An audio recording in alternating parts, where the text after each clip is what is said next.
Hi, welcome to Unit 11, Day 2. We're going to look at independent and dependent probabilities. So let's talk about what we mean by probability. Probability is the extent to which an event is likely to occur. It's measured by the ratio of favorable outcomes to the whole number of cases possible. It can be written as a simplified ratio or as a percentage. So when we look and see ratio, our brain should immediately go, okay, so that means I need to make sure that I am looking for a fraction, and it's going to be a simplified fraction. Remember, ratio is just a fancy way of saying fraction. So it says we're going to be looking at the favorable outcome. So that's what I'm looking for to happen. To the whole number of cases possible. So the total number of things that can happen in the situation. And then you'll reduce this fraction, and that's going to equal your probability of an event occurring. And so we write a capital P for probability, and then inside your parentheses is usually written what the event is going to be. Okay, so let's look at a couple of examples of just finding probability, and then we'll talk about what it means to be independent and dependent. Okay, all right, so first we're going to start with when we're rolling an even number on an even number on a number cube. And a number cube is just a fancy way of saying die, and die is just the singular form of dice. When you only have one of a pair of dice, you call it a die. Okay, so if I want to get an even number, I'm going to write the probability of an even number is going to equal. So how many even numbers are on a die, right? A die is numbered 1 through 6. Okay, 1, 2, and then on the back sides, 3, 4, 5, and 6 on your die. So 2, 4, and 6. There are 3 numbers that are even on your number cube. And then how many numbers total? Well, it's numbered 1 through 6. So you can get 6 different things when you roll the die. So 3 favorable out of 6 total, which means my probability that I will roll an even number when I roll my die is 3 over 6 reduces to 1/2. So my probability is 1/2. Notice it says it can be written as a simplified ratio, so 1/2, or as a percentage. So if I want to get if I do 3 divided by 6, I'll see it's 0.5. And to write that as a percentage, you just move your decimal over 2 places, or you can just hit times 100 and it'll do it for you. We can say this is also 50%.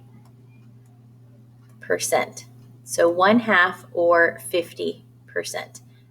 Okay, remember, if reducing fractions is not your thing, you can always do 3 divided by 6 and hit the math key right below the green alpha key and say, can you simplify that fraction to me? Rewrite that as a fraction, and it will always give you the simplified fraction. So number 1 is already highlighted, or you could just press number 1, and then you have to hit enter to say, yes, actually do it, and you'll see it turns it into 1/2. So if reducing for your fractions isn't your thing, use your calculator to help you. That's okay. That's why we have it.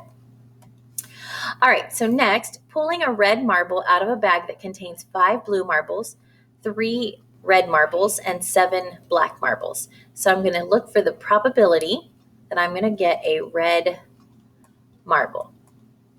How many red marbles are there? There are 3 red marbles. So there are 3 favorable marbles in that bag.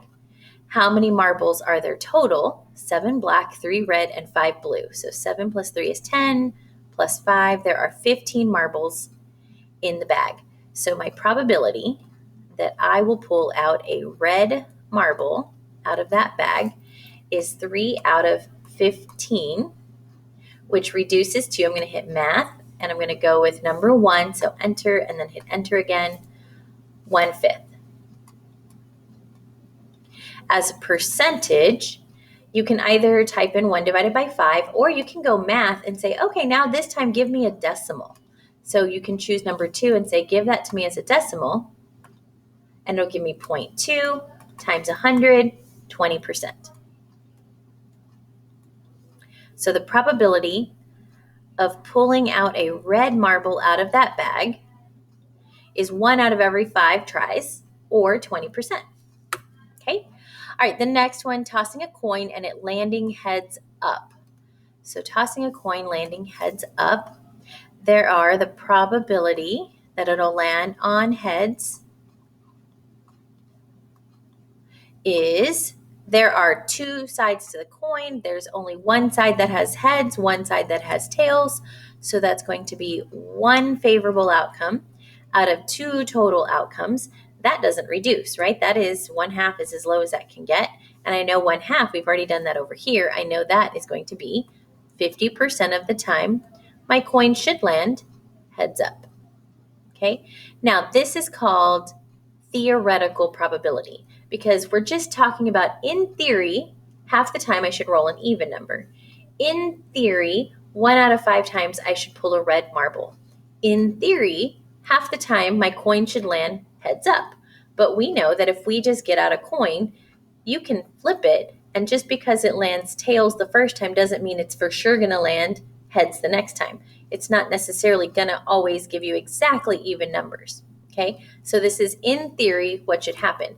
If you actually get out a coin or have a bag of marbles or have a die and you're rolling them or pulling marbles or tossing coins, and you do it a certain number of times and simplify the ratio of what you get, that percentage is your experimental probability.